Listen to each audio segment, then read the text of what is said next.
sini terdapat bagian-bagian dari motor 34. Yang pertama ada nameplate. Nameplate ini berfungsi untuk menginformasikan spesifikasi motor yang akan digunakan. Di sini ada terdapat kode.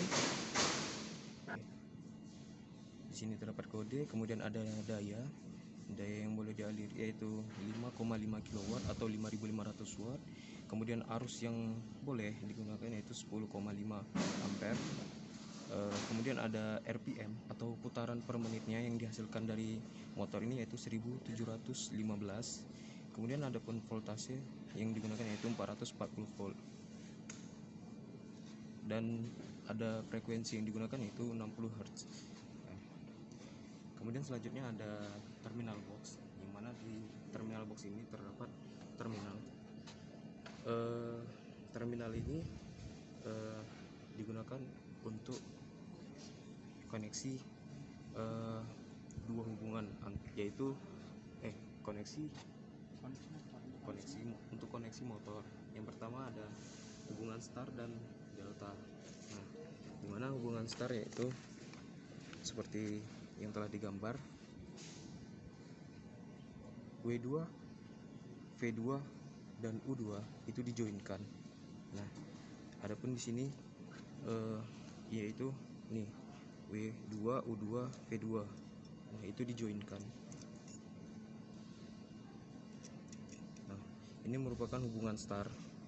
Kemudian selanjutnya ada hubungan delta, yang mana dari gambar tersebut W2 dan U1 itu dihubungkan. Di sini ada informasinya, itu W2 dan U1 itu dihubungkan. Kemudian selanjutnya ada U2 dan V1 itu dihubungkan, U2 dan V1 dihubungkan. Dan yang terakhir ada W1 dan V2 itu dihubungkan. W1 dan V2 dihubungkan. Nah, ini hubungan delta, UVW WUV. Nah, kemudian selanjutnya di terminal box ini juga berfungsi untuk menerima power supply, aliran listrik dari power supply yang digunakan. Nah, kemudian ada body stator. Nah, body stator ini digunakan untuk melindungi stator sendiri dari benturan atau gesekan dari luar. Nah, kemudian ada stator. Nah, stator ini terdiri dari kumparan kawat yang berfungsi untuk menghasilkan medan magnet yang nantinya akan memutar rotor. Nah, ini ada rotor. Kemudian rotor ini juga berfungsi untuk rotor ini akan berputar yang dihasilkan dari medan magnet tadi, kemudian dialirkan ke beban yang berupa fan. Nah, ini pun ada bagian rotor yaitu shaft rotor. Nah, kemudian selanjutnya ada house bearing.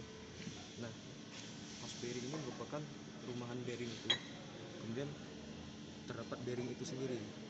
Nah, bearing ini digunakan untuk menstabilkan dari pergerakan putaran rotor dari rotor. Nah, selanjutnya ada fan.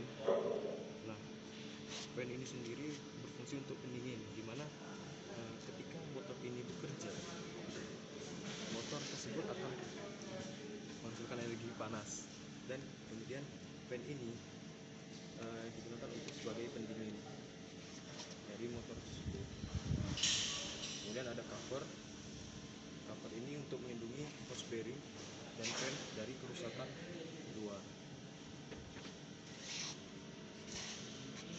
Baiklah, mungkin itu saja yang dapat saya jelaskan. Lebih dan kurangnya mohon dimaafkan. Assalamualaikum warahmatullahi wabarakatuh.